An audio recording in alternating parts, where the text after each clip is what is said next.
Hello friends, welcome back to my channel. আশা করছি তোমরা সবাই খুব ভালো আছো। আবার একবার চলে এলাম তোমাদের সাথে নতুন একটা রেসিপি নিয়ে। তো আজকের এই রেসিপিটা বিকেলের নাস্তার জন্য একদম পারফেক্ট। তো চলো তোমরা এই পুরো ভিডিওটা দেখতে থাকো। আর হ্যাঁ, আজকের রেসিপিটার আমি নাম দিয়েছি পটাটো চিজ বল। তো চলো ছটপট বেশি কথা না বলে তোমরা পুরো রেসিপিটা দেখতে থাকো। চলো দেখে নাও। তো ফার্স্টেই আমি এরকম ছোটো ছোটো করে সেদ্ধ করা আলু নিয়ে নিয়েছি। এরপর আমি এখানে নিয়ে নেব 2 চামচ ব্রেড গুঁড়ো। এটা আমি আগে থেকেই করে রেখেছিলাম।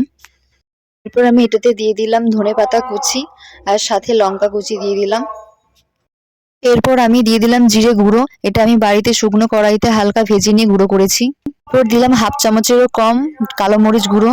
এর সাথে দিলাম লঙ্কা গুঁড়ো, কোরিয়েন্ডার পাউডার বা ধনিয়া পাউডার হাফ চামচ, সাথে দিলাম সামান্য চাট মশলা, সাথে দিলাম সামান্য চিলি ফ্লেক্স, অল্প একটু হলুদ দিলাম, স্বাদ মতো লবণ।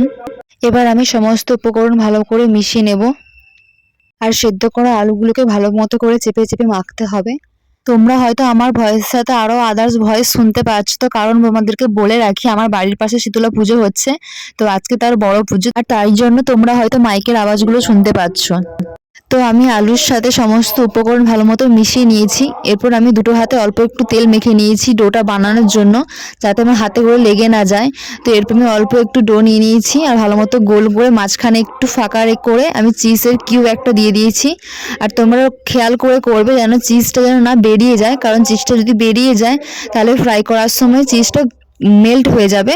তো তাই জন্য তোমরা সাবধানে হাতে ধরে ধরে, কিন্তু তোমরা যে কোনো রাউন্ড শেপও দিতে পারো, কিন্তু আমি রাউন্ড শেপ করে হালকা করে চেপে দিয়েছি। এইভাবে ডোটা আমি করে নিয়েছি। তো প্রত্যেকটা আমি এইভাবে করে নেব।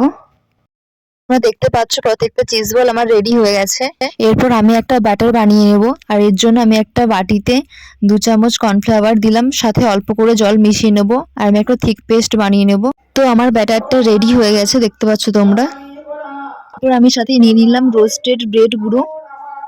এরপর আমি চিজ বলটাকে কর্নফ্লাওয়ার ব্যাটারে ডুবিয়ে নেব। তারপর আমি পাশের ব্রেড গুঁড়োতে ভালো করে মিশিয়ে নেব, যাতে চিজ বলটা ক্রিস্পি হয়। আর এইভাবে আমি বাকিগুলো বানিয়ে নেব। আর এইভাবে আমি বাকি সবগুলো বানিয়ে নিয়েছি। এরপর আমি কড়াইতে তেল দিয়ে দিয়েছি ভাজার জন্য। তো তেলটা হালকা গরম হয়ে গেছে। আর এরপর আমি চিজ বলগুলো দিয়ে দিলাম। এরপর এটাকে এপাশ ওপাশ ভালো করে লোটে ভালো করে ভেজে নিতে হবে। আর তোমাদের গ্যাসের ফ্লেমটাকে কিন্তু লোতে রাখতে হবে, কারণ গ্যাসের ফ্লেমটা যদি আমরা বাড়িয়ে দিই বাইরে থেকে হয়ে যাবে কিন্তু ভেতর থেকে হবে না। এরপর আমি চিজ বলটাকে ডার্ক ব্রাউন কালার করে ভেজে নেব।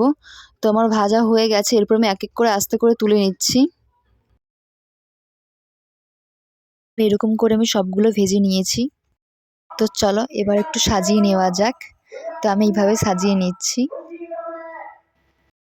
তো আমি এইভাবে সাজিয়ে নিয়েছি। দেখতে পাচ্ছ কতটা সুন্দর লাগছে দেখতে, খেতেও যেমন সুন্দর আর খুব মুচমুচে হয়েছে।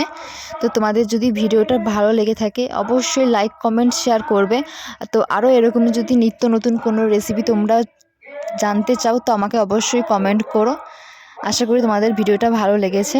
তো অবশ্যই আমার চ্যানেলটাকে সাবস্ক্রাইব করবে, যাতে পরবর্তী নিউ কোনো ভিডিওর জন্য। ততক্ষণ সবাই সুস্থ ভালো থাকবেন। ধন্যবাদ।